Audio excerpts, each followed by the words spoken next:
Allô tout le monde, j'espère que vous allez bien. Aujourd'hui, je voulais prendre un peu de temps pour parler des 4 accords Toltec et comment ils peuvent vous aider dans votre vie. Alors, c'est très simple, c'est gratuit, c'est des conseils qui ne sont même pas d'ordre spirituel, ésotérique, c'est vraiment quelque chose de psychologique qu'on peut tous appliquer très facile.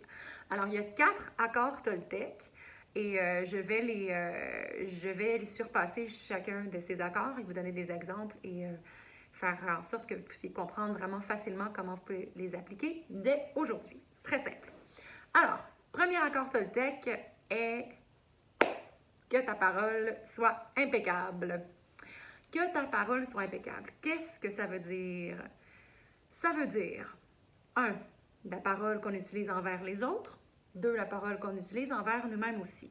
Alors, ne pas parler dans le dos des autres, ne pas se rabaisser. Tout dans le monde est vibration. OK? Tout est énergie, vibration, c'est la même chose. Les mots comportent une certaine fréquence, une certaine vibration, chaque mot. Et ceci peut influencer, en fait, toute votre vie, parce que tout ce qu'on donne, tout ce qui sort de nous revient.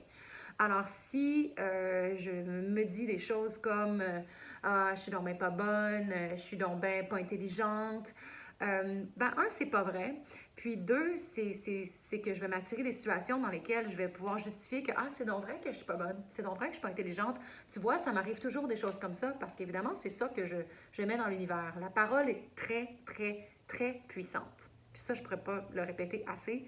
Notre parole et notre pensée sont extrêmement, extrêmement puissantes. Alors, moi, comme truc, je me pose 3 questions avant de parler. J'essaie, c'est pas toujours facile, des fois je dis, mais les questions que j'essaie de me poser, j'essaie justement de me poser avant de parler, avant de réagir, surtout quand quelqu'un dit quelque chose qui m'affecte. Les 3 questions sont, est-ce que ce que je m'apprête à dire est vrai? Est-ce que c'est nécessaire? Et est-ce que je serais mieux de garder le silence? Donc, j'essaie de parler juste quand je sais que ça peut aider quelqu'un à améliorer la situation ou me faire du bien sans blesser l'autre. Donc, voilà. Premier accord Toltec, que ta parole soit impeccable. Et j'ajouterais à ceci que ta pensée soit impeccable. C'est sûr que c'est pas évident d'avoir toujours une pensée positive, puis mais quand vous voyez que vous êtes en train de vous noyer dans des pensées négatives, faites juste en prendre conscience, puis les transformer pour des pensées positives et ça va s'effacer. C'est parfait. On continue avec le deuxième accord Toltec qui est un des plus difficiles selon moi. Ah, que le monde serait meilleur si tout le monde faisait ça. Ne prends rien personnellement. Ne prends rien personnellement. Ce que les autres pensent, disent, font, ça les regarde eux. Ça ne te regarde pas toi. Et je sais que c'est facile à dire, plus facile à dire qu'à faire, parce que des fois, les gens nous attaquent, mais on ne sait pas ce qui se passe dans leur vie. Je vous donne un exemple. Votre collègue, vous dites à votre collègue, « Ah, t'as l'air...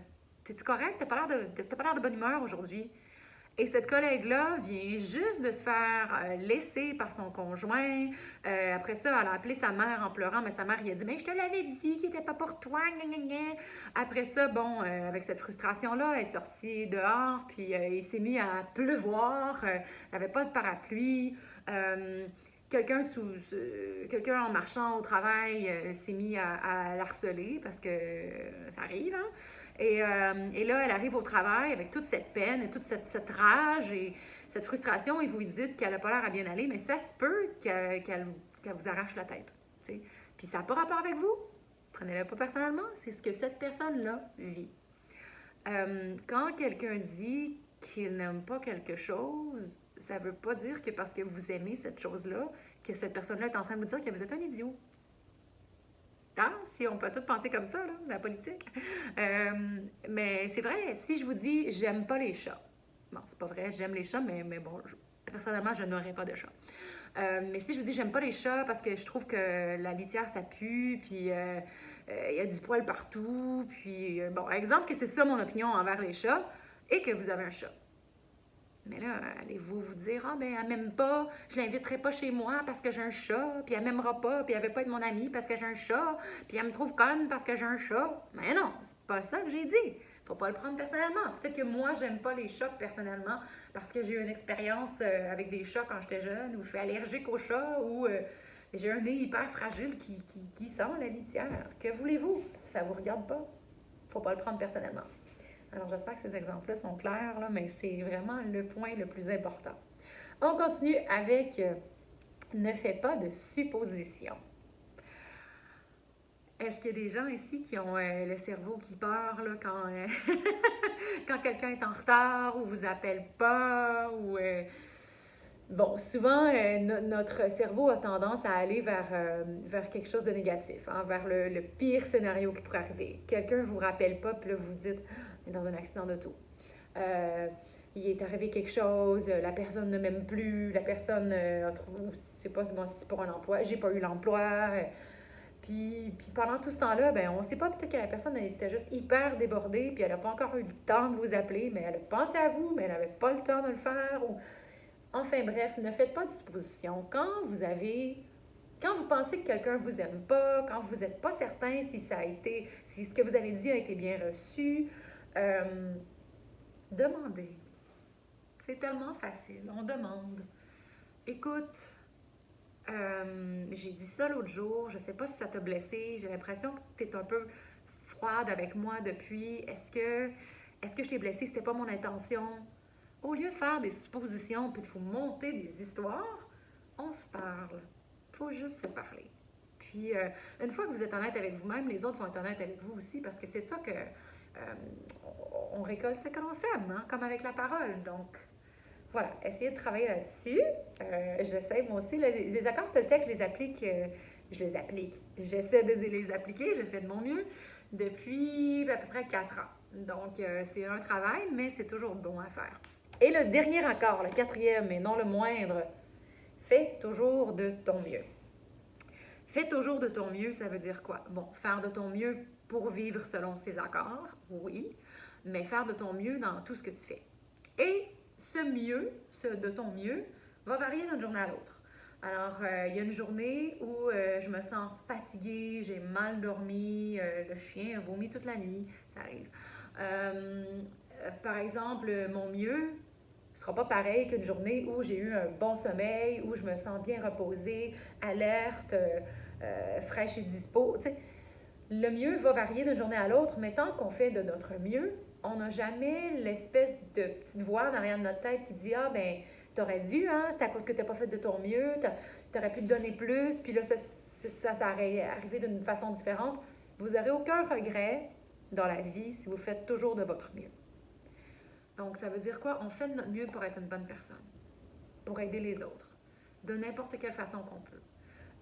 Aider les autres, ça peut être n'importe quoi. Ça peut être, moi, quand je restais en ville, puis là, il faudrait que je recommence à le faire, mais mon Dieu, en tout cas, ma conscience environnementale fait que j'achète moins de produits emballés.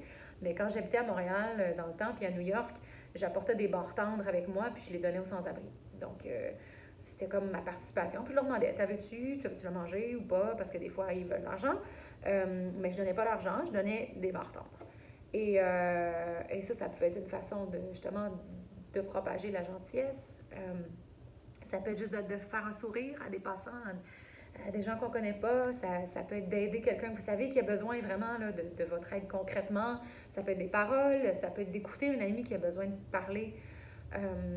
Donc, voilà. Je pense que si on fait de notre mieux, puis qu'on commence à vraiment incorporer des actes de gentillesse dans notre vie, parce que souvent, on n'a pas été élevé comme ça, là, notre génération, on a été élevé un peu axé sur soi-même, là. Mais si on peut commencer à s'ouvrir vers les autres, eh bien, le monde sera meilleur. Et peut-être qu'on ne le verra pas de notre vivant, mais peut-être que ça va être dans 1000 ans, la population humaine, si elle ne s'est pas détruite avec l'environnement. Non, on va gagner, l'amour va gagner. Mais voilà, c'est peut-être là qu'on va voir le changement. Tout ce qu'on fait, on plante des petites... On sème, ouais, on plante les graines, puis ça ça va fleurir et éventuellement on pourra en faire la récolte. Alors, j'espère que ça a été bénéfique pour vous, cette petite vidéo. Voilà, je vous partage plein d'amour et d'énergie et je vous encourage à appliquer les 4 accords Toltec dans votre vie de tous les jours. Vous allez voir, c'est magique. Dites-moi comment ça va. Essayez-le une semaine, puis écrivez-moi, dites-moi qu'est-ce que ça a changé. Mouah!